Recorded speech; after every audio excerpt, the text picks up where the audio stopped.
Good evening to all the participants. I welcome you on behalf of Madras Tax Bar.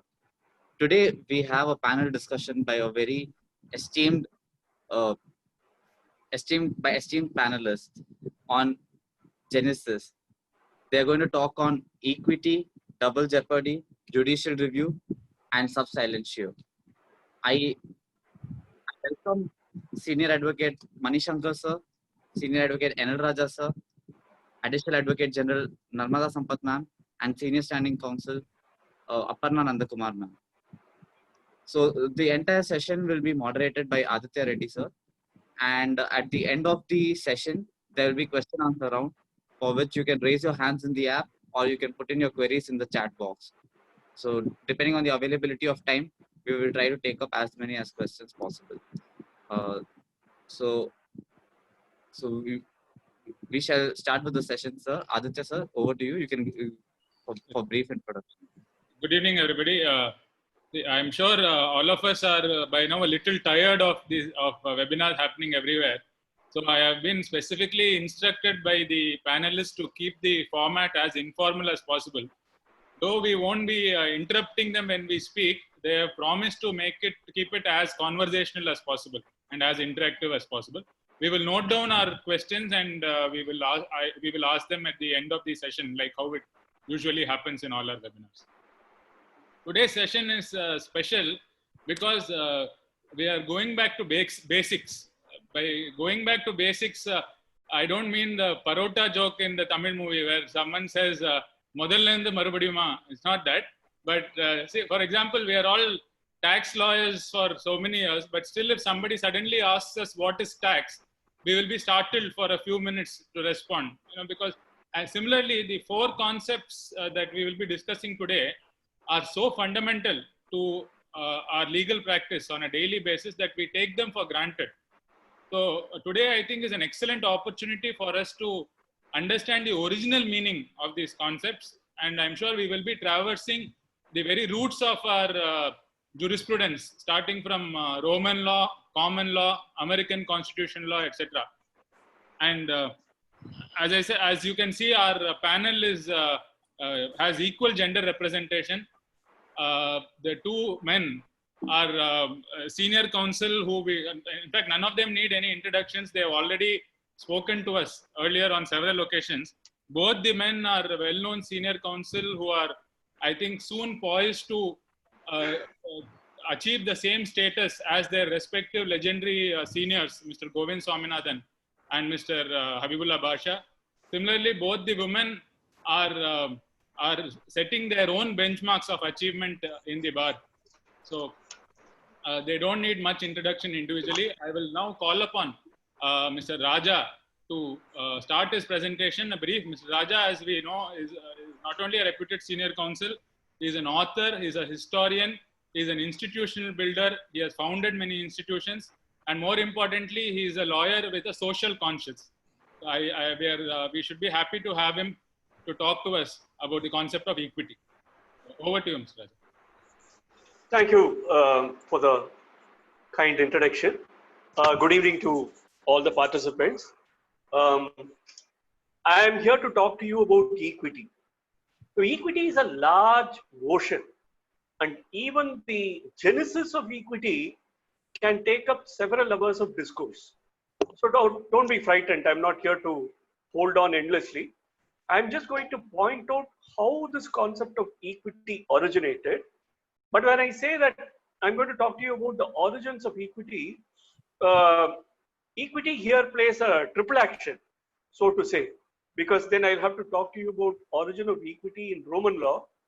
I'll have to talk to you about origin of equity in English law, and I'll have to tell you how it originated in the Indian law.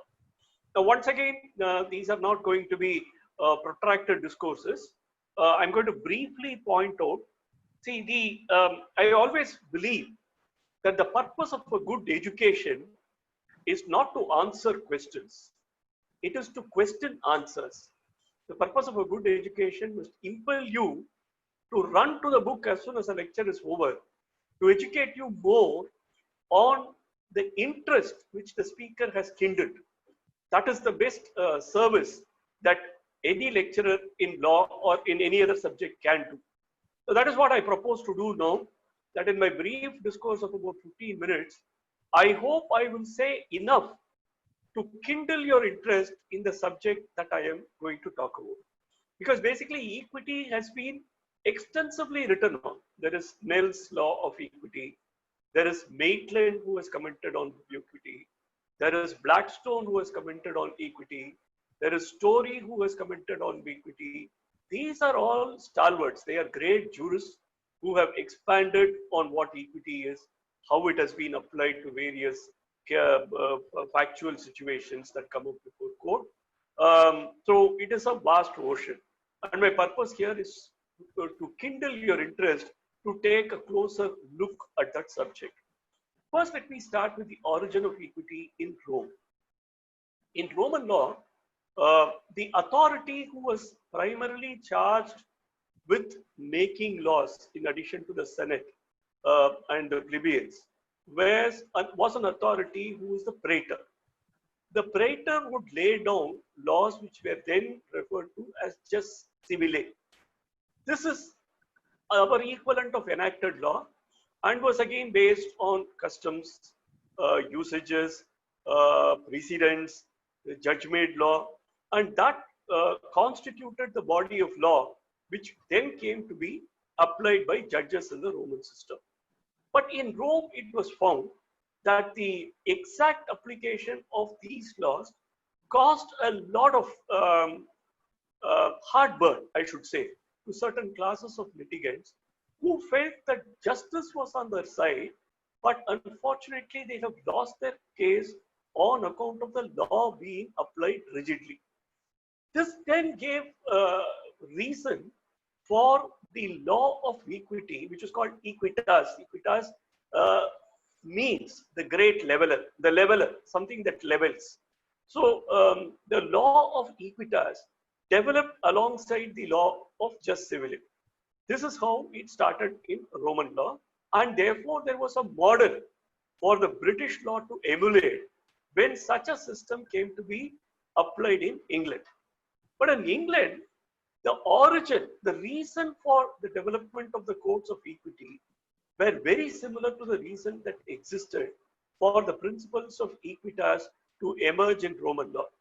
This is because previous to William the Conqueror, which is 1066, the great date in British history, the judges were used to be sitting in various places in England, dispensing justice, much like our panchayats. This is how they functioned in England. But after the reign of William the Conqueror, three types of courts came to be established in England. The first was the common law court. The second was the court of exchequer, and then were the king's benches. The common law court would apply the law as laid down through precedents, as laid down through usage and custom, and generally developed a predictable certain body of law. The courts of exchequer, on the other hand, would deal with issues relating to revenue and collection of revenue, where the king was interested. And then it was felt, as it was felt in ancient Rome. In England also, the litigants felt that on account of certain strict interpretation of the law and the manner in which law was applied, many of them lost out in traditional common law courts. This impelled them to write to the king, and the king therefore sent these petitions to the chancellor. The chancellor in those days was usually a member of the clergy, which means he was either the bishop or he would be any other member of the clergy on whom this duty was delegated. And thus grew the concept of the chancery courts in England, where equity came in not to destroy the common law, but to fulfill it. As Maitland so famously observed, the purpose of equity was not to destroy the common law, but to fulfill it. And before the courts of equity, what counted was fairness, good conscience, and what was just. These were the principles on which, the basis of which the courts of equity applied justice. And therefore, over a period of time, a regular body of law was created and came to be applied in England of adjudication courts developed in parallel. It reached a stage when a question arose as to whether which of the two was superior to the other. Was the court of common law superior, or was the court of the chancery superior to the court of common law? That ultimately came to be decided in the famous Earl of Oxford's case in 1615. King James I, who was the reigning monarch at that time, referred the question to his Attorney General, Sir Francis Bacon, and Sir Francis Bacon held that when there was to be rivalry between the principles of common law and the principles of equity, it is the principles of equity that will ultimately prevail. Interestingly, the cases that required the litigant to seek the help of courts in equity in England is the true construction of securities for monies lent and the forms and effects of a trust, to which in English common law there was no standard, there was no manner of determination, and therefore the courts of chancery were to step in. It was so beautifully, this situation was so beautifully summed up by Justice Aikins, who observed, if in 1815 the common law halted outside the bankers' doors, by 1879, equity had the courage to lift the latch, walk in, and examine the books. It's a beautiful sentence by Lord Atkins, possibly will be of great help in the application to writ petitions that we file, challenging orders under the Securitization Act, because we seek the help of writ courts in doing equity where the strict written word of the law under the SAFASI Act fails to provide relief. So this is the basis on which the law relating to equity developed in England. And as I said, after the Earl of Oxford's case, it became clear that when there was to be a rivalry between the courts of chancery and the common law courts, it is the courts of chancery that will prevail. Now, this situation existed till about 1873, because by that time, there were so many frequent conflicts between the common law courts and the courts of equity that it became necessary to sort of, in some manner, fuse the two. Therefore, by the Judicatures Act of 1873 to 1875, these two systems came to be fused. Prior to that, there had to be some restriction on the power of the Lord Chancellor also, isn't it? I mean, if you permit each case to develop without heed to the written law, without heed to the precedents, without giving respect to the law of stare decisis, the concept that would be hit is the concept of certainty under the law. This was recognized, and in fact, that caused a lot of problems because there was no certainty under the law, there were no precedents to be followed. That it introduced that famous expression which we even today use in courts, that discretion cannot vary according to the chancellor's foot.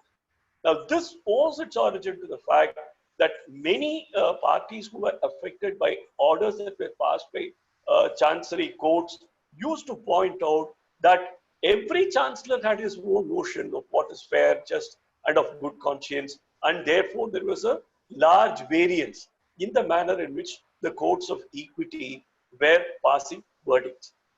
So how do you contain this? How do you contain this courts of equity from actually being arbitrary in every decision which they part? What came to the rescue were 12 legal maxims. All over the world today, equity is administered. We say all this very colloquially when we argue matters in court, but they all have a basis. They all originated in 12 legal maxims. I'm not going to the Latin form of these maxims because I have been instructed today to be as casual as I can, but I'm going to tell you in English what these 12 legal maxims are. And as I state each maxim, you will understand how we apply them to our legal practice on a day-to-day basis. And these were the concept that ring-fenced the concept of exercise of equitable jurisdiction. So here we go. Here are the 12 equitable concepts of equity. First is, he who comes to equity must come with clean hands. This we have cited any number of times when we come to court. When we find that the party on the other side has not disclosed any important fact relating to the case, then we remind the court that he who comes to equity must come with clean hands. Secondly, equity follows the law. It is not some sort of absolutely, it's not a horse running amok like public policy. It has to follow the law, and it can only come in to iron out the wrinkles in the law. So this is the second concept, which we again frequently cite in courts. Equity follows the law. The third is, equity does not suffer a wrong without a remedy. Now, what happened in England is the common law courts followed precedents. You had to file the exact writ in the manner which was prescribed by law on the basis of precedents, and therefore in several cases parties went without a remedy. Therefore, the principles of equity were introduced, which introduced one of the most important reliefs that were granted by the English courts, which is the decree for specific performance. So this came to be applied this is once again an equitable jurisdiction that came to be applied on the basis of this maxim that equity does not suffer a wrong without a remedy.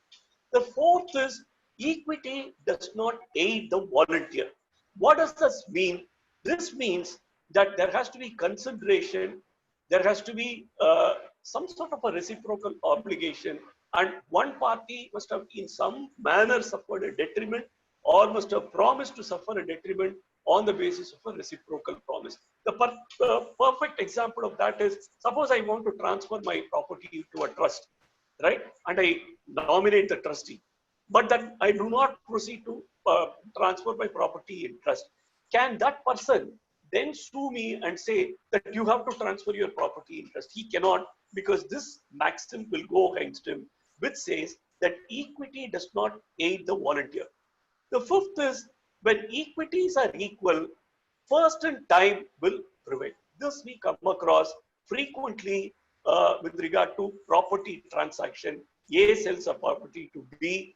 A then hides the fact that he has sold the property to B. He goes and sells the same property to C.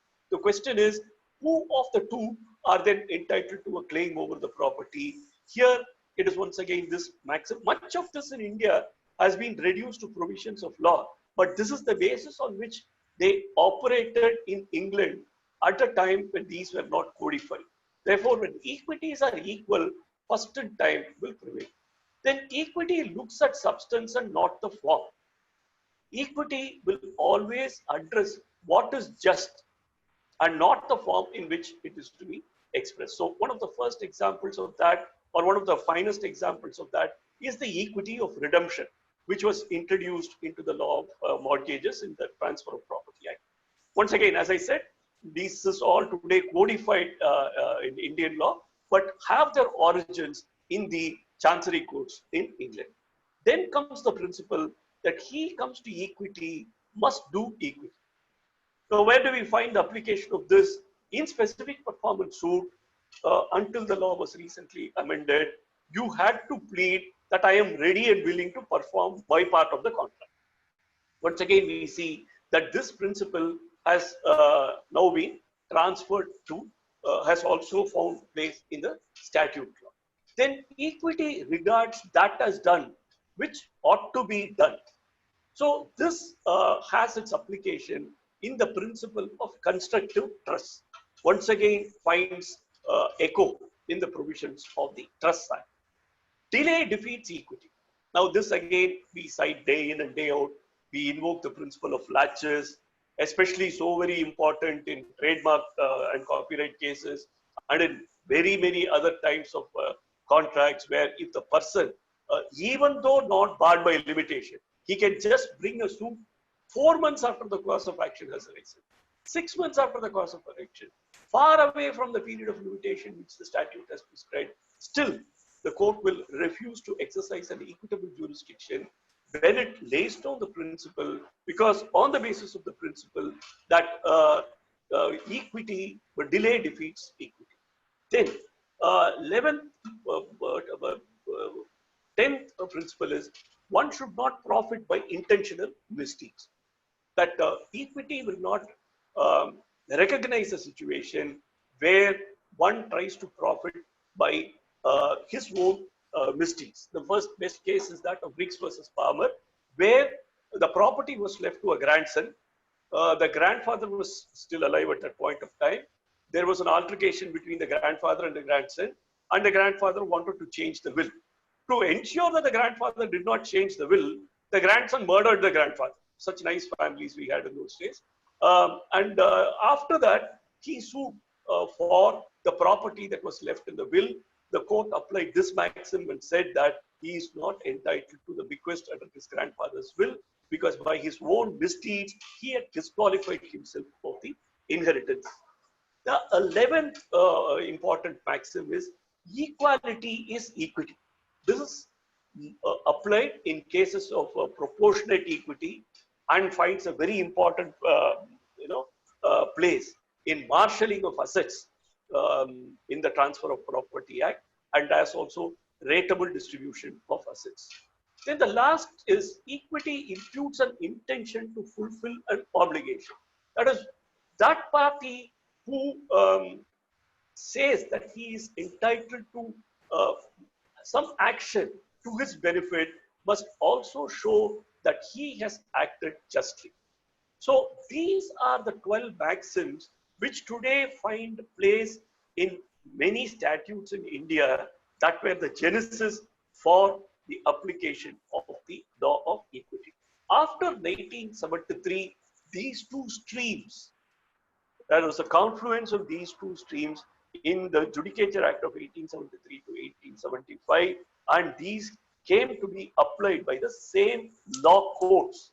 It was not as if the common law system was extinguished and equity took its place, or that equity courts were extinguished and common law courts took their place.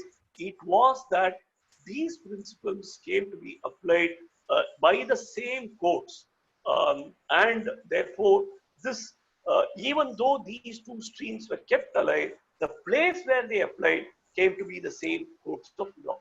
In England, in India, since much of this happened after the 1873 to 1875 Act, that our legislatures or the British legislatures passed laws that were to be applied in India on the basis of these principles which had evolved over time in the equity courts in England.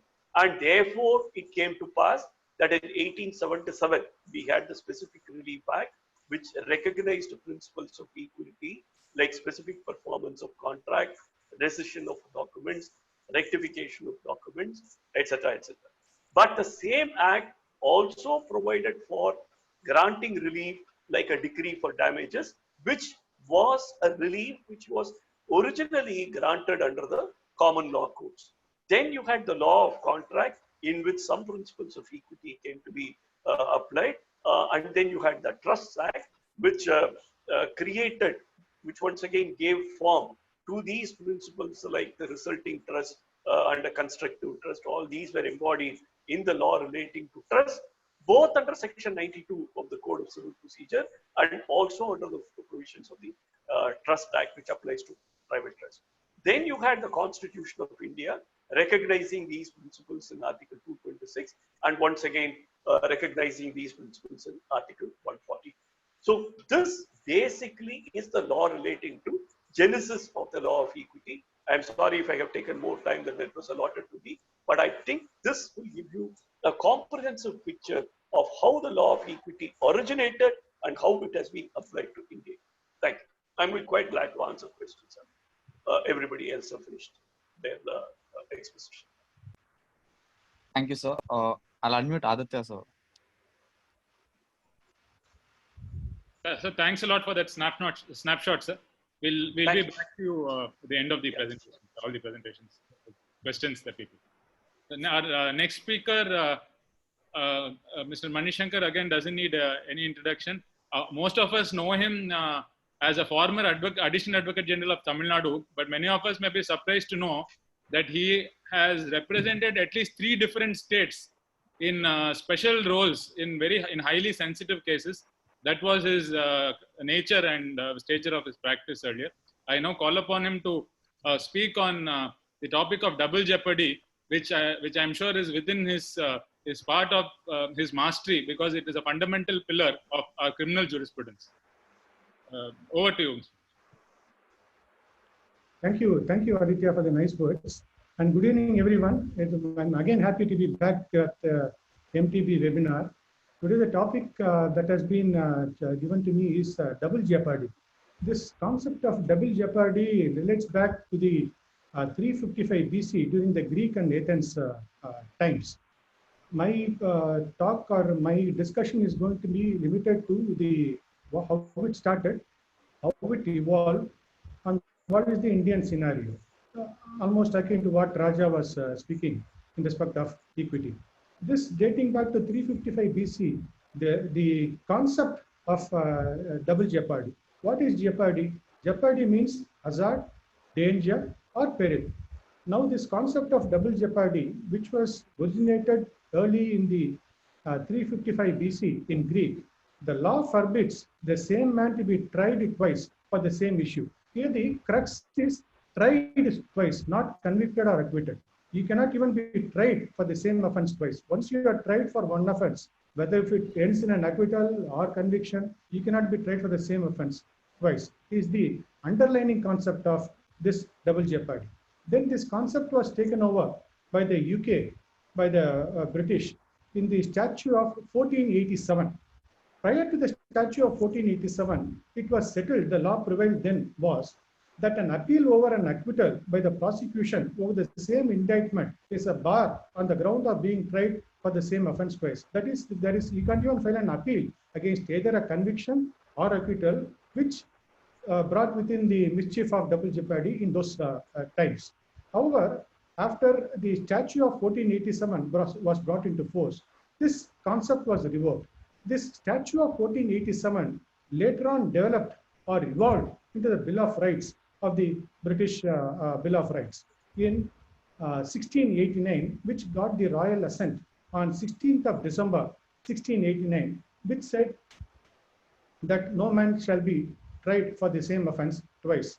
In the 17th century England, no man's life shall be placed in jeopardy twice for the same offense. In Massachusetts, this liberty extended to all prosecutions, including civil trespass. There was an improvement on that. Previously, it was only criminal matters. Now they also developed it or expanded it into civil jurisdiction. Then comes the American law of this, how they dealt with this double jeopardy. Americans, the concept was applicable to not only to the capital offenses, but also to various other criminal matters. Initially, it was they confined themselves only to capital punishments, that is the persons who are facing trial for murder. But this concept was expanded to other offenses also, and this double jeopardy concept was extended. According to the American jurisprudence, a man shall not, by common law, put his life twice in jeopardy of trial for the same felony. And the famous American jurist, Justice and the commentaries of Mr. Justice Blackstone, in his commentary says, the plea of atrefas acquit or a former acquittal is grounded on the universal maxim of the common law of England that no man is brought into jeopardy of his life more than once for the same offense. All along the common thread is that no man shall be tried twice for the same offense. That is the common thread in all the jurisprudence. But however, there are also exceptions. Justice Blackstone says that if the verdict is erroneous, or there was insufficiency in the indictment, what we call as charges, or if there is a mistrial, if these things, there are exceptions to the general rule of double jeopardy, and if you are able to show that any of these things had happened, then the defense of double jeopardy will not be applicable or available to the person concerned. namely mostly the accused or the person who is facing this situation. The earliest case law on this subject, again, there are two American case laws which I was able to lay my hands on.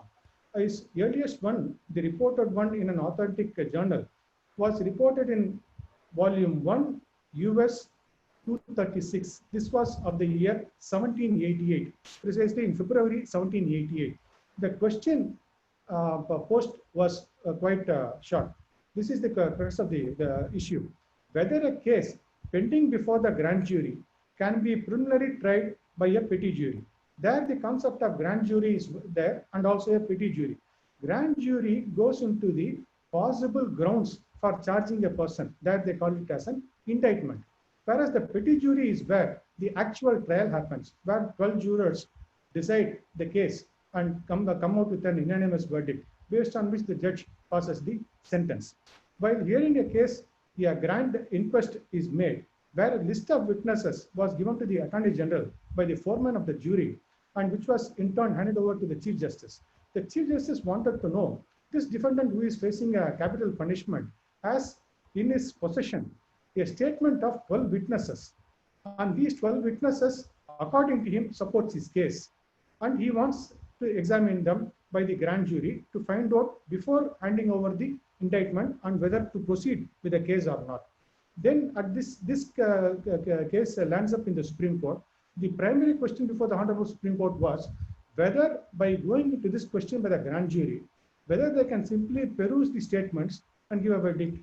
And if they are going to peruse the statement, then the opposite party must be given an opportunity to either accept or deny what is there in that statement. When you embark on such a situation, won't you be transgressing or intruding into the jurisdiction of the petty jury, whose primary duty is to conduct the trial? Therefore, after discussing the pros and cons of this matter, the laws of the country is clearly stipulated that every question that affects a man's life or property should be tried by 12 of his peers, and a unanimous verdict alone is competent to determine the fact and issue. Then, if you are not able to give the petty jury to perform its function, won't you be usurping his jurisdiction, thereby depriving him a constitutional right of that person to be tried by to have a right of fair trial? It is the duty of the grand jury to inquire into the nature and probable grounds and charge, but it is the exclusive power of the petty jury to hear, conduct trial, and assist the court in determining the guilt. But if you do this, you will not only see the veracity of the charge, but also embark on the trial of the case. This will be affected by the concept of double jeopardy. Therefore, the Supreme Court comes to a categorical conclusion, permitting the grand jury to examine these statements of witnesses, dealing with the pros and cons of the statements, then arriving at a conclusion. Then you will be prejudging the issue itself. Then there will be nothing left for the petty jury to deal with the case or get on with the trial. Therefore, the Supreme Court held that it is opposed and it was illegal and improper to examine the witnesses on behalf of the defendant when the case was pending before the petty jury. This was one of the earliest cases. Then the next case, another interesting case happened almost a century later, exactly on 25th of May, 1896. This is also reported in our SEC Online. 1896 SEC Online, US Supreme Court, 187. This is a case of murder where the question of double jeopardy was pleaded when a trial for murder concluded in an acquittal of one person and conviction on the other two persons. Totally, there were 3 defendants in this case. However, an error was pleaded, the writ of error they call it. Like what we say, there has been an error in framing of the charges, and the accused were misled by framing of the charge. Therefore, they were prevented from putting across their defense because they were misled by the charge. Like that, there was a writ of error filed by the 2 accused who got convicted. And strangely, they pleaded in the writ of error that we were not given the particulars as to when and where this murder happened and what was the weapon used. Then it was, that question was referred to when the question was before the appellate court. The appellate court found that there is some thing in the sense in the plea raised. On perusal of the indictment, the appellate court also came to the conclusion that there has been the mistakes pointed out by the defendants or the appellants in the case were in fact there. Therefore, the conviction which ended in the capital punishment cannot stand. Therefore, the matter was remanded. When the matter was remanded, the other person who was acquitted came up, filed another writ of error, stating that I have already suffered a trial. I have already undergone a trial, suffered and I was already jeopardized by facing the trial, hearing the witnesses and hearing the arguments. After a full-fledged trial, I was acquitted. When that is the question, can you again, for the same set, on the same set of facts, can you again put me to stand to trial? Then the grand jury, notwithstanding the fact, returned an indictment against all the three accused with malice, forethought, and attack with a dangerous weapon, which was a gun in this case, who shot the victim was William T. Box, which caused him 10 mortal wounds. After the trial, the jury returned with a verdict of guilty against 2 accused persons and not guilty against 1 accused person, against which an appeal was filed. When the matter was remanded to the petty jury and to the trial court, again the defense was taken, wherein it was said that when you admit there is no dispute that it was on the same set of facts, the grand jury evaluated the facts, evaluated the statements, and then they rewrote and regave a fresh indictment by remanding the matter. When both the parties agreed that it was on the same set of facts, whether I can be tried on the same set of facts the second time when I have already been acquitted. Therefore, after discussing all the English doctrines, American jurisprudence, the Supreme Court, invoking the Fifth Amendment, which says that nor shall any person be twice put in jeopardy of life or limb. The prohibition is not to be punished twice, but put in jeopardy twice. Therefore, invoking this concept, the Supreme Court accepted the appeal and dismissed the case, and they held the verdict that the verdict of acquittal was final and could not be remanded, error or otherwise, as it violated the constitutional provision. However, they clearly disagreed with the position followed in England in those days and held that the verdict of acquittal is a bar to subsequent prosecution for the same offense, which was the concept followed by England in those times. Then similarly, the Scottish law, which was akin to the English law, also had the basic issue was no man can be prosecuted twice for the same offense. However, they had 3 broad exceptions. One, if it was able to show that to pervert the course of justice. Then number 2, the accused admitted their guilt after the trial was over. Number 3, there was no evidence, there was new evidence which was brought in after the trial. When these 3 things are there in place, then the question of double jeopardy will automatically stand true. The person cannot be put on trial for the second time. The Indian scenario also initially had in the statutory provision in the Criminal Procedure Code of 1898, namely section 403 clause 1, which says that person once convicted or acquitted not to be tried for the same offense. In fact, the same principles have been borrowed and incorporated in clause 2 of Article 20 of our Constitution, which says that no person shall be prosecuted and punished for the same offense more than once. To just give an illustration on the criminal side, if a servant commits theft and after a full-fledged trial he has been acquitted, but after acquittal you cannot charge the same person for misappropriation by the servant based on the same set of facts. This will be hit by the concept of double jeopardy. However, in a case of causing grievous hurt, A commits grievous hurt on B, and he has tried for the offense, and he is also convicted for the offense of causing grievous hurt. However, subsequently, if B dies of those grievous injuries, then the charge will be that of murder, and he can be tried for murder. In those cases, one cannot plead that I have been already tried for causing grievous hurt. I cannot be tried for murder. That argument will not be available. At the same time, I should also sound a note of caution to all my young friends who are watching this, and also during this pandemic times, that once you venture out and you are found, and if you are found caught by the policeman, issues you a receipt and pay for a fine of rupees 100 or 500, that will not absolve you not to venture out repeatedly, because that will not be the concept of double jeopardy will not come to your rescue. because you will have each and every violation will give you a fresh cause of action. And even before you, on your way back also, you should, notwithstanding holding that receipt, you should also hold other legal documents like where you stay, and that now it is a rebuttable presumption. Otherwise, police can charge you right from morning to evening when you commit a violation. Therefore, this is based on this only on the same set of facts, evidence. If a person is tried once and convicted or acquitted, the same person cannot be tried for the same offense twice. This is the concept which we follow as far as double jeopardy is concerned. If there are any questions, I will take it at the end. Thank you, Aditya. Thank you, Manish.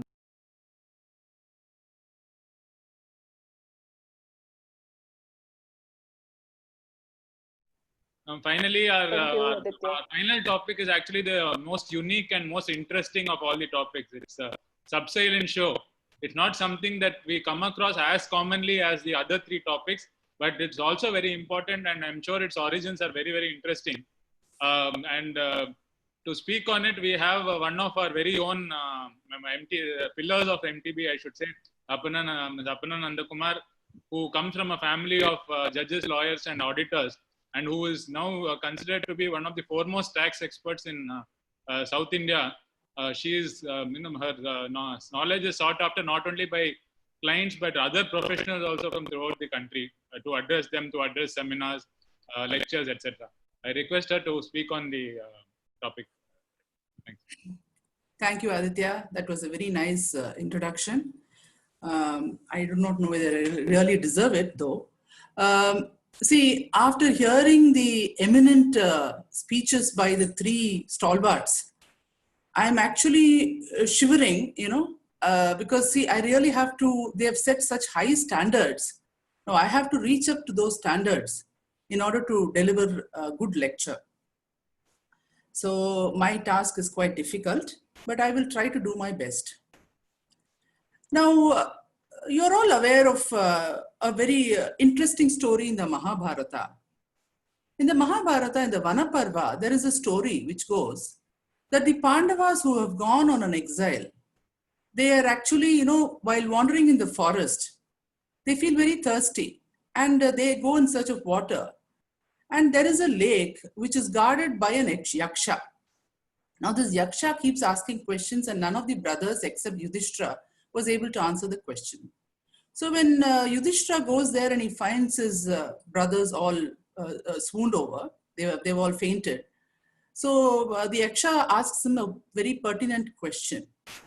Kaha pantaha means, what is the right path? So immediately, this Yudhishthira has a beautiful way of expressing. He immediately understands the question and he answers immediately. The path of the wisest. Which is the right path? The right path is the path trodden by the wisest. So in his inimitable style, he has said what is the doctrine of precedent. Doctrine of precedent is also known in the Latin term as stare decisis, as Mr. Raja, senior advocate, was referring to it. The full form of stare decisis is stare decisis et non quieta mover. Forgive me if I'm wrong in the pronunciation, but what it exactly means is to stand by decisions and not to disturb them. So we are very much aware of this when we refer to a particular precedent, especially a landmark judgment by Supreme Court, because this judicial this doctrine of precedent has got a constitutional, authority by Article 141 in respect of Supreme Court decisions. Now, when we talk about doctrine of precedents, we'll have to look at the English law also, because see, most of these concepts have been born from the English law. And in fact, if you, and when I'm talking about subsilentio, you will realize that it has some biblical references also. Now, what happened, as early as 1898, before 1898, in fact, the doctrine of precedent was taken quite casually. They were not really bound to follow their own decisions. But in 1898, the House of Lords decided in a case, London Tramways case, they said that from now on, this decision, whatever we decide is going to be final. We are not going to review our own decisions. The other decisions that are going to subsequently follow will follow the earlier decision on that point of law decided by the House of Lords, unless of course there is a statutory amendment. Then subsequently the law started growing, but this was with respect to House of Lords. Now what happened was in the year 1936, there was a particular case. This case arose before the Court of Appeals. A very interesting case called Gerard versus Worth of Paris. It's a very interesting case. The citation is 1936 to All England Reporter 905. Now, what happened was there was a company which went into liquidation. When it went into liquidation, actually two questions should have been posed. The two arguments should have been posed. First argument, there was only one argument which was posed before the court, where what was the priority of the debt, debts of the claimant. That was the only question posed. But the second question that should have been posed was whether the garnishee order can be granted when the account is in the name of the liquidator. Now that question was never referred to at all. And the matter was decided in favor. Subsequently, in the year 1941, there was another case, Lancaster Motor versus Brimith.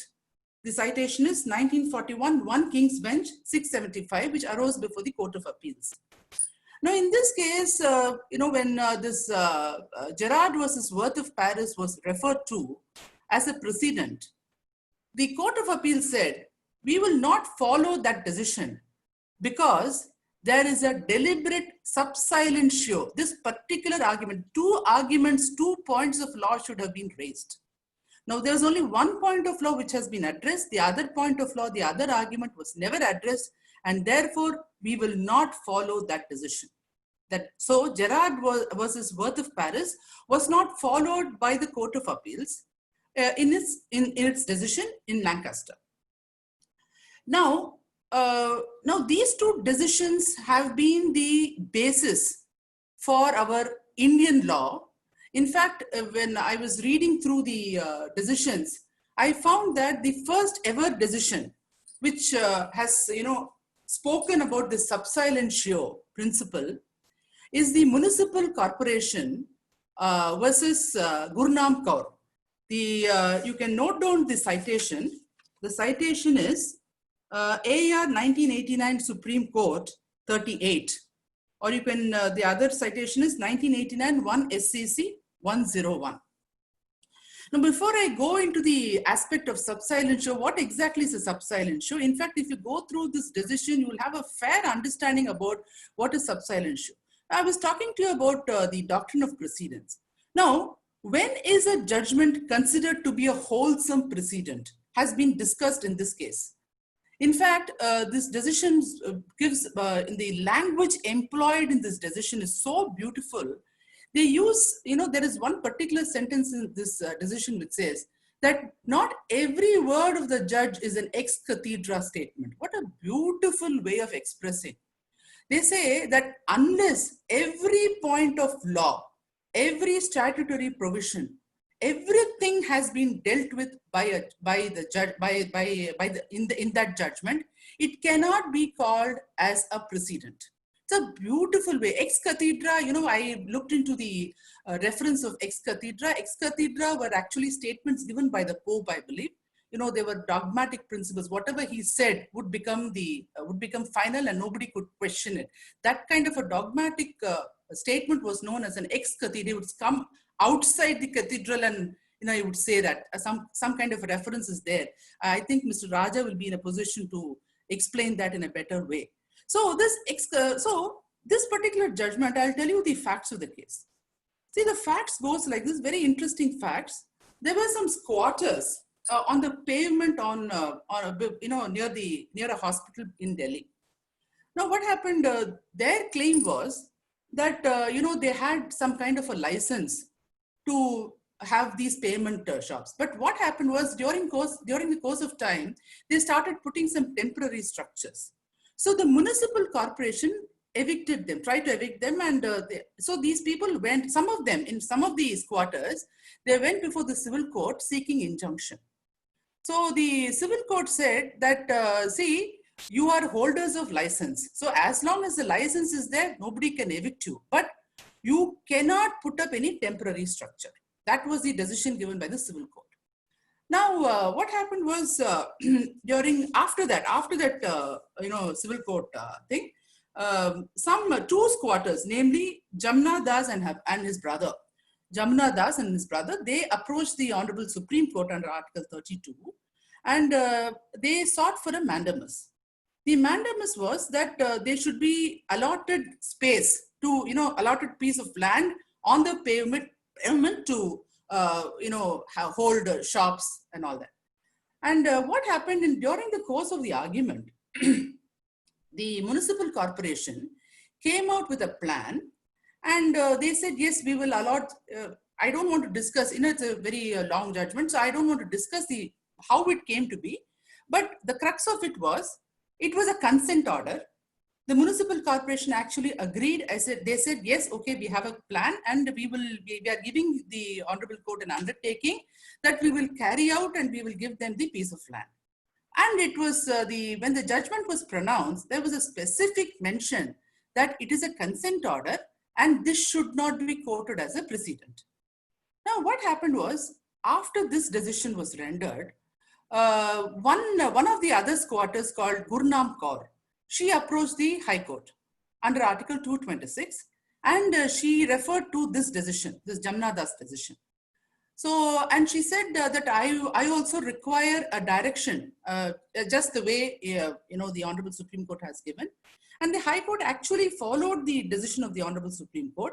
And in fact, they even went to the extent of giving another direction, saying that if you're not able to give a piece of land for her to do her business activities on the pavement, then you will have to give a alternative accommodation, like the way we had in Pondi Bazaar. We all know of that. Some other space you have to give her. So matter went to municipal corporation, took the matter to the Honorable Supreme Court, and the argument was taken that this cannot be considered as a precedent. The Honorable Supreme Court, if you see, in fact, the particular paragraph, I think it's paragraph 10. In that paragraph, beautiful discussion of what exactly is a judicial precedent, what is obiter dicta, what is ratio decidendi, and everything, what is per incurium, everything has been decided. And the Honorable Supreme Court held that, see, how can you call the decision of Jamna Das as a precedent at all? Because it has not discussed no point of argument. A point of law was not the point of argument at all. It was a consent order. None of the provisions has been discussed in that decision. It was more or less something like an arbitration proceeding. Therefore, it cannot be called as a precedent. And they have referred to the decision of the Lancaster Motor, which has actually held that, the earlier decision, Gerard versus Worth of Paris, as a sub-silent show, and have held that such decisions which do not have a completeness, where the point of argument has not been addressed at all, are not considered to be precedents and should not be followed. So this is the first case where the doctrine of sub-silentia was ever discussed by the Indian court. Now, you would ask me whether the sub-silentia principle is an exception to Article 141, in the sense that, suppose the High Court is faced with the question that before the Honorable Supreme Court, this particular point of argument was not taken, therefore it cannot be considered to be a precedent. You may ask me a question. Now, in fact, before the Supreme Court, some kind of this point was actually taken. That decision is, yes, Sugandhi Suresh Kumar versus Jagdishan, AR 2013 Supreme Court 693. In that, the Honorable Supreme Court held that it is impermissible for the High Court to question or to go into the factum whether the Supreme Court has ever dealt or has missed any point or anything. It is not for the High Court to review the decision of the Supreme Court on those lines. So the law is settled as so. Subsilentio is not an exception to Article 141 as far as the lower court is concerned. A Supreme Court decision can, in fact, there are decisions. In fact, there is one decision, latest decision in the context of Central Excise, Unicorn Industries, where the earlier decision, one particular decision was not referred to at all, and Unicorn Industries said that. It is, since the earlier decision, larger bench decision was not referred by the division bench of the Honorable Supreme Court, the division bench judgment is per incuriam. So it is very important, and I will also request everyone to go through one more decision which arose in the commercial jurisdiction before his Lordship Justice M. Sundar, QD Cetamon Designs Private Limited versus P. Suresh. This particular argument that subsilentio is an exception to the principle to Article 141 has been taken because there was a specific contention raised by the respondent that reference to the Supreme Court decision by the petitioner counsel would not be correct because certain point of argument has not been addressed at all. And referring to this Sugandhi Suresh Kumar versus Jagdishan, his lordship has held that as far as 141 is concerned with regard to the High Court, subsilentio can never be an exception. And in fact, an interesting anecdote has also been referred to in that decision, where what happened was, in English law, you've all heard of Lord Denning. Now, Lord Denning was a judge of absolute, very original thinker, I would say. Now, what happened was there was a case which arose before him, Broom versus Castle. In this Broom versus Castle, he was sitting in Court of Appeals. Now, House of Lords is above him, like Supreme Court, High Court, Supreme Court. So what he did was in Broom versus Castle, he had the, he was so bold, and he said that one particular decision, which is Rooks versus Bernard, which was actually rendered by the House of Lords, he said it is per incuriam. I will not follow it because certain, the same principle which I was just discussing to you, whether subsilentio is an exception to 141 as far as High Court is concerned. So similar situation was there in that case. But Lord Denning took a very bold view saying that, if it is per incuriam, I will not follow it. Now, when the matter went before the House of Lords came down extremely heavily on Lord Denning, and they said, you don't have the right. Like, for example, I was reminded of a very funny situation. Sometimes, my junior would point out something which I know I probably would have missed. Okay. And I don't like, certainly, I would say it's maybe some ego problem or something. And I don't like the person to tell me a point of law or anything which I have missed. But when it comes to me, when I suddenly, because this happened. In another case, what happened was, this is Shaw's Mayor GmbH versus Henning, a very interesting case, another interesting case, where which arose before Lord Denning. Now, in that case also, Lord Denning said that, there was, the issue was whether award could be given in, granted in foreign currency. Now, he refused to follow an earlier decision, which actually had rendered a decision saying that, award could not be given in foreign currency. But Lord Denning said, see, you have to amend your thinking by change of law, changing circumstances, and uses the principle cessante ratione. Cessante ratione means particular situation ceases to exist. So he said, why not? Of course, it can be awarded. But when matter again went to the House of Lords said, you can't decide, you can't say that. And, they went against the decision of Lord Denning. But subsequently, when a similar matter came before the House of Lords, in fact, they took the very same view that Lord Denning had taken. So, so what I am trying to emphasize is that subsilentio, if there is any point of argument that has been missed, 2 points that you have to take. The takeaways that you have to take is, one, a decision is a precedent when it has covered all points of arguments and any landmark decisions which are binding and all the provisions of law. the provisions of law that are pertinent to the particular case. That becomes a wholesome precedent that can be followed. But if it has not touched on any point of law argument, then that that argument has never been taken, then it will suffer the folly of sub silentio. And if it has not referred to an earlier decision or a provision of law which has an important bearing on the case, then it will suffer the folly of per incuria. Now, second point is that this particular sub silentio principle can never be an exception to Article 141. The High Court cannot say that. It is bound to follow the decision of the Honorable Supreme Court. So with this, I'm just ending my speech. So if there are any questions, I'm ready to take it. Thank you very much.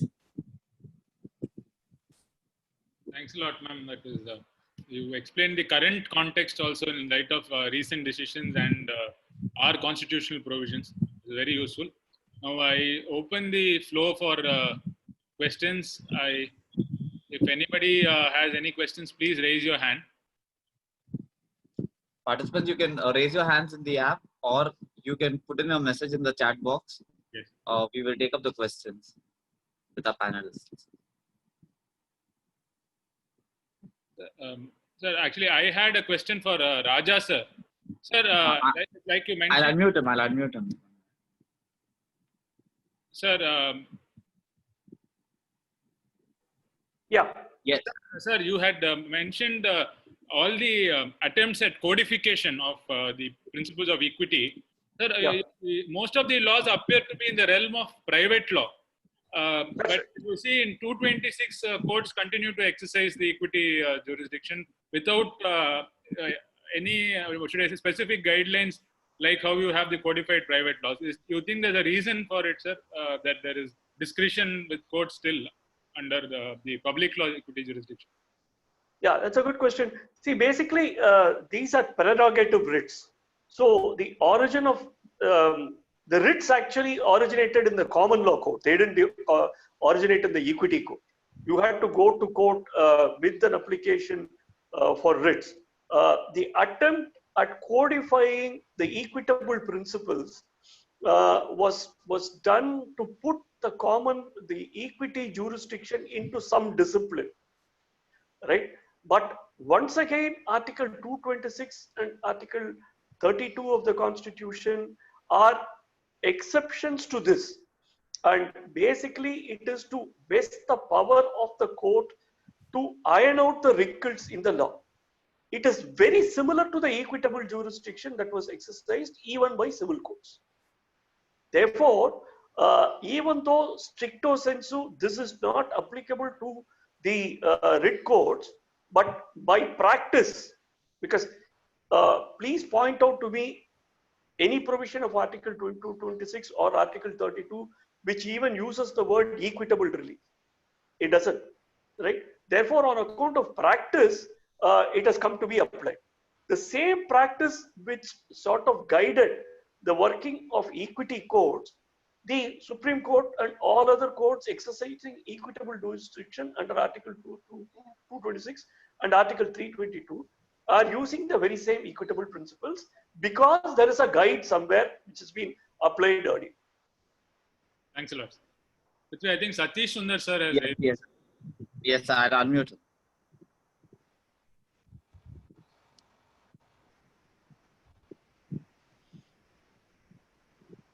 Yes, can I Satish, ask a question? Yes, I have a question for Mr. Mani Shankar. Mani, in a case, you are able to hear me, Mani? Crystal clear, Sats. Yeah, a case where acquittal is not on merits but on technicalities like want of sanction, etc. Can the principle of double jeopardy still be applied? Sorry, Sats, you are breaking. Can you come again? Yes, I am saying a case where a person has been acquitted not on merits but on the basis of some technicalities like want of sanction, etc. Want of sanction, it's now settled, Satish, that you can always get a sanction and prosecute him again. No, if supposing a person is acquitted for want of sanction.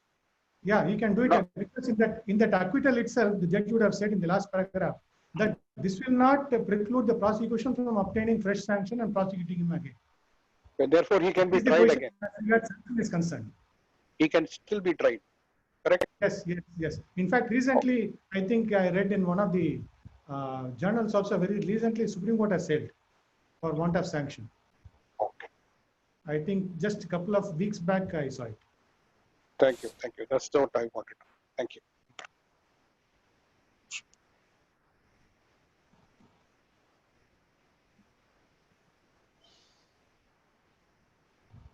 Is there any other questions? Should we call Oru Dharam, Rendu Dharam? Yeah.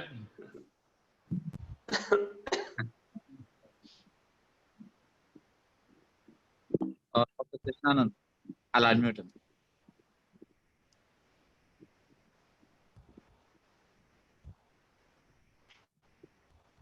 Yes, doctor.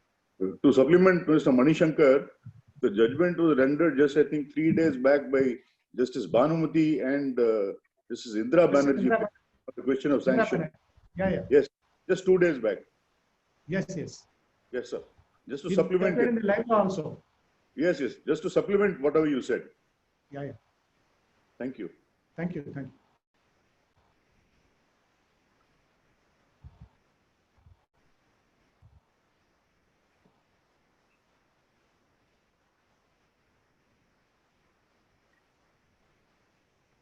Do we take up any other questions?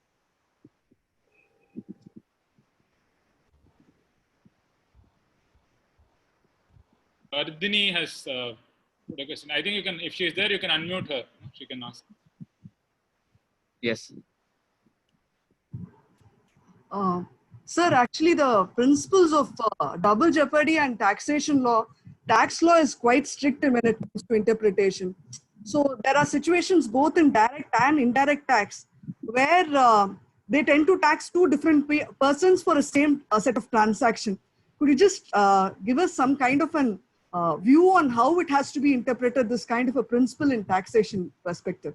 Taxation will depend on each branch of law. Like if you take customs, there is customs duty, there is countervailing duty, there is basic BED, there are various things which has got statutory sanction. So that may not amount to double jeopardy because there are any number of case laws on that aspect. Okay.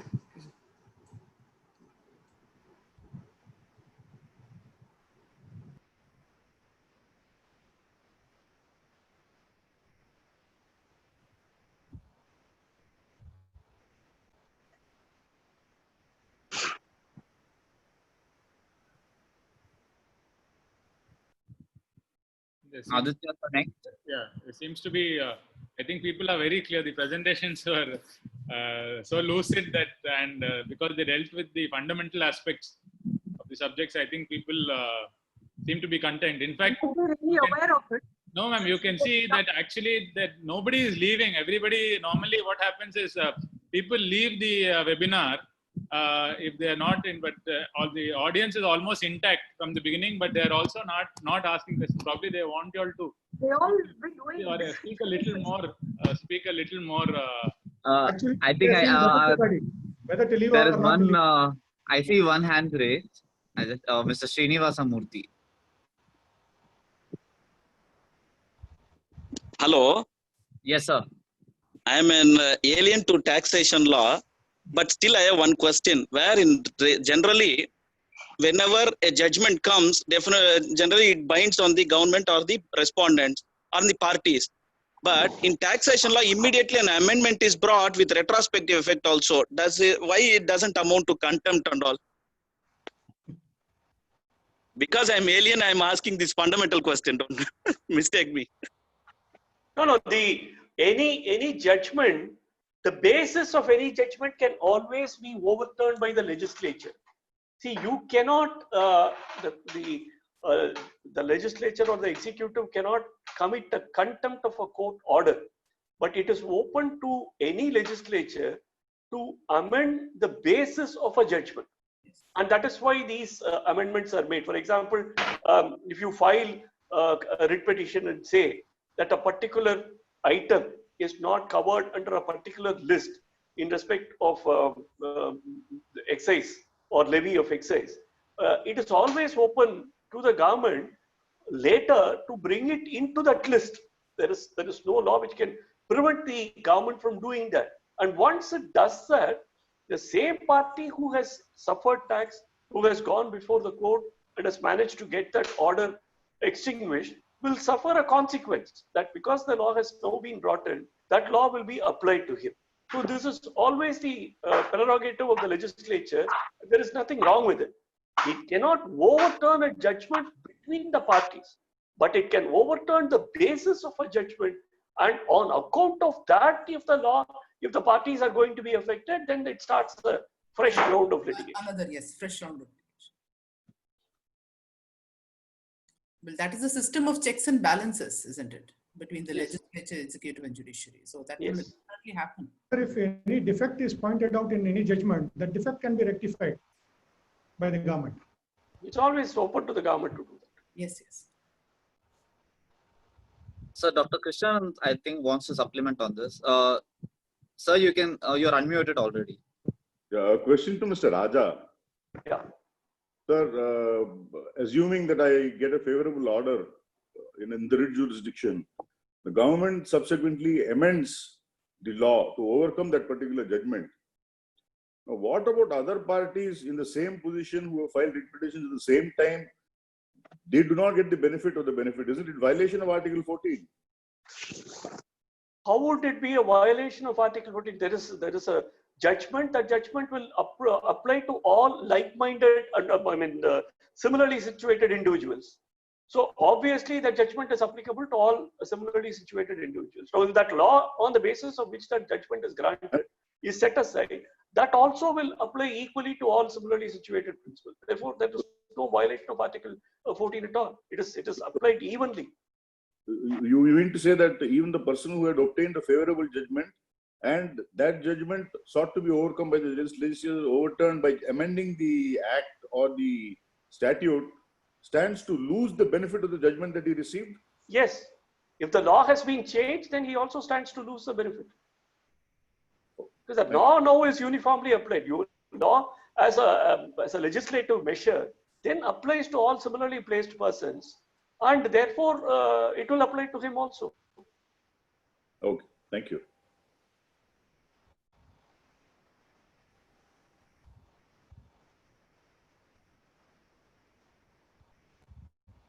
So there is one question in the chat box from Kausi.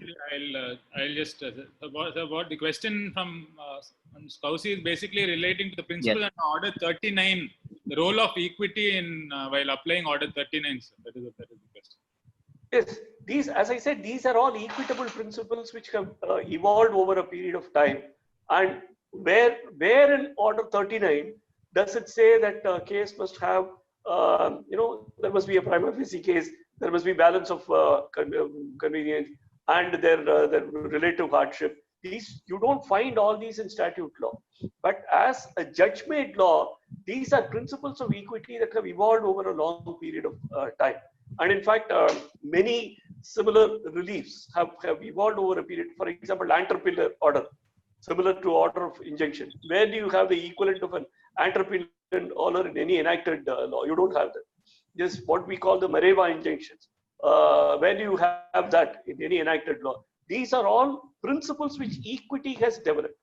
Mareva, Anterpiller are all concepts that evolved in that particular case law. And that's why they still have that name to the orders that are passed by the court. But this is all judge-made law. There is no system, unless you have a very draconian system of authoritarian rule, there is no system which has managed to stay away from judge-made law.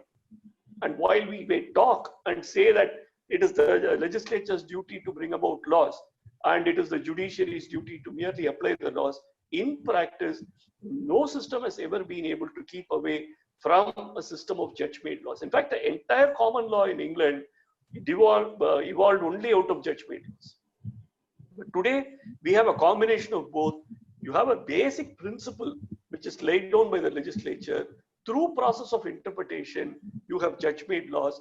You don't have judge-made laws alone. You have principles that emanate from judge-made laws. Because in the same manner in which the maxims related to equity sought to ring-fence the power of the courts of equity, likewise, these principles relating to exercise of powers under Order 39 are all ring-fenced by various principles evolved by courts.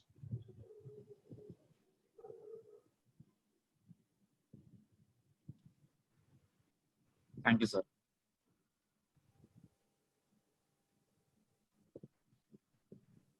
Aditya, sir? I think even amongst the panelists, I think there's no bar in one asking questions to the other. So if amongst them, if there is anything to be discussed on any of the topics, I think we can leave it open. Otherwise, I think we can close it. We can wrap it. We can call it a show. I just have one thing to say. Yes. That I must actually thank the Madras Tax Bar, of course, and Narmada, who actually propounded this idea. I am indeed privileged to share space with two mighty senior counsels and the Additional Advocate General. I'm very, very happy. It's a great opportunity for me because I had to live up to the expectations and to the standards set by them, as I already said. So thank you very much. Thank you very much to the panelists also. You did a I should wonderful thank job. Madras Tax Bar for giving me this opportunity and two great speakers in fact. Rajesh sir, a special thanks to you, Manishankar sir. Thank you, sir. Thank you. Okay, bye-bye. Okay. Thanks a lot. So before we leave, APS sir just wants to tell a few concluding remarks and then we can close the session. I'll unmute APS sir. Good evening, APS. Good evening. Yes, good evening. So it was a wonderful session by all the Big Four. The term Big Four has relevance and importance in taxation field because all tax lawyers and auditors knows the meaning of what is Big Four. So you really done a good job today. So the genesis really, you all the four touched the real genesis of all the concepts. First I come to Mr. N.L. Raja sir. So he explained from the origin of principles of equity, how it developed in England courts and how we have incorporated into acts and some provisions of the constitution. For example, Article 14 to 18 can be compared to the principles of equity. And of course, there are about 12 to 20 principles. First time, sir was able to explain the maxims with the proof examples. Even in the last end of the session, when question was asked about Order 39 Rule 1, sir was able to link the same to the equity principles. So it was excellent one. Then comes to Mr. Manishankar sir. You have, of course, the double jeopardy is the concept applicable to criminal law. So probably the Vardhini from the taxation points he wanted to apply enthusiastically. Of course, there are some judgments in saying once we missed the time, because under the Income Tax Act, some provisions are bound by the limitation concept. So whether once after the expiry of limitation, some cases are demanded. So there is a basic fault by the department, whether a reassessment can be done or some issues going like that. So probably there are a number of cases. Yeah, that can be done. Yeah. Yes. So probably Vardhini Karthik tried to link that principle to double jeopardy, and you also touched really gone to the genesis from the England origin itself, sir, how the double jeopardy principle, why that has been incorporated. That also was explained by you. That's very nice, sir. Then coming to the AAG session, Mrs. Narmada Sampat, somehow the Madras Tax Bar is thrilled by the very old case law, the example given by the AAG. The Marbury and Madison was the origin of the development of US constitutional law. So of course the judicial review principle came from that case only by the Supreme Court Justice John Marshall. So it was a very nice session by the AAG. And coming to our own member, Aparna Nandakumar, she traveled the genesis to the epic time quoted example from the Mahabharata. Of course, that part comes in the middle of the Mahabharata. The conversation between the Yudhishthira and the Yaksa. It was a lengthy conversation. It will travel around to about 120 or 126 questions. In the end, the exam will ask. Now you have answered all the questions. Now, if you want to revive any one of it, and who will ask you to revive? So that's a very interesting. So she traveled the Genesis to the epic era itself, and at the same time, she compared to the modern era where the concept of sub-silentio is a new one, and of course it is emulating now. And she was able to give a recent example in the case of Unicon. Of course, we have read the Unicon. She was able to explain the applicability of Unicon and the latest judgment by Justice Sundar also. So in total, you all the four really traced the genesis of all the concepts. And today, the entire Madras tax bar is somehow it was thrilled by the session today. And thanks to all the four speakers today. Thank you, sir. Thank you. Madras tax bar immensely. Thank you. Thank you. Thank you. Thank you all. Bye-bye. Thank you very much, APS sir, for those wonderful concluding remarks. I think it summed up the entire session today. And I thank Aditya sir also for moderating this entire session in a very well organized manner. So thank you very much to all the panelists, so to all the seniors. It was a wonderful session, as already stated by APS sir. So thank you all the participants for joining us today. We will be continuing with our sessions tomorrow also. The details of tomorrow's session will be shared shortly.